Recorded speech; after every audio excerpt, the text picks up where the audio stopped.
5 minutes. Thank you, Mr. Chairman, and I thank the witnesses for appearing. I especially thank the chairwoman of the full committee for deciding to host this hearing. It's exceedingly important. Mr. Quarles, as vice chair of the Fed, I am concerned about your desire to work with MIT, Boston Reserve, working with MIT to create a central bank digital currency pilot project. I think that's a great idea. My concern, however, emanates from knowing that if you are successful, we still have the other cryptocurrencies that will be available to those who seem to see this as a means of facilitating a criminal enterprise. You might recall that with the Colonial Pipeline, there was a request and a requirement that the ransom, as it were, be paid in a certain cryptocurrency. So we'll still have this problem to deal with, assuming you're successful in creating a central bank digital currency. I'm curious and would like to know dearly, how do you see us managing these other currencies? Do we go so far as to declare them unconstitutional in some way, ban them in some way, make them counterfeit? What do we do with these other currencies that will still be available to us? Well, it's a complicated question because there are a range of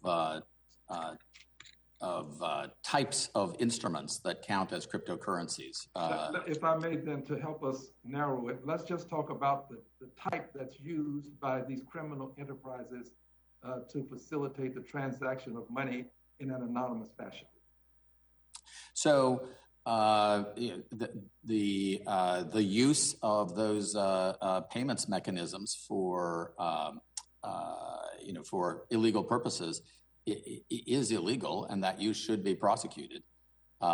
We are in the process at the Fed of studying the various ways to try to address this issue, whether a central bank digital currency, although that's very early on, thinking about the proper regulatory framework for these cryptocurrencies, which I do believe, as with any payment mechanism, it is possible to craft a regulatory framework that. Give me some sense of how we can regulate them, please. Well, I think it would be premature to say that, but to give a concrete regulatory framework, we have developed. Give me an example that's not concrete. I'm trying to get some sense of what we can do. This is a serious issue for those of us who are charged with the responsibility of making hard choices about these issues. So we need your expertise. Give some sense, please. Well, financial institutions that engage with these cryptocurrencies will need to comply with all applicable requirements, including anti-money laundering requirements. We supervise them for that currently. How do you know your customer?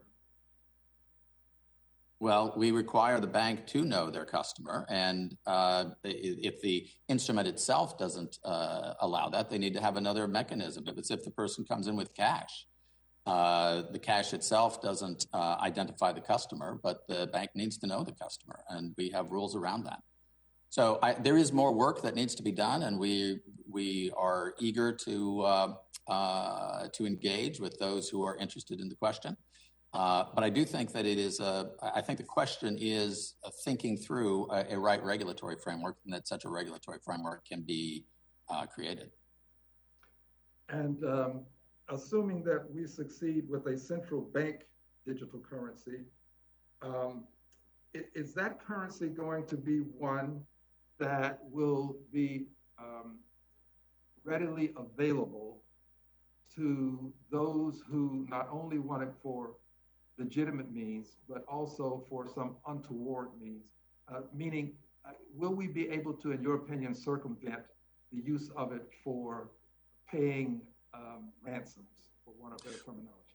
Were we to have a central bank digital currency, we would clearly design it to prevent its use for for those purposes. It is, however, whether we would have a central bank digital currency is way premature to say at this point. Well, my time is up, and I thank you for indulging me. I yield back.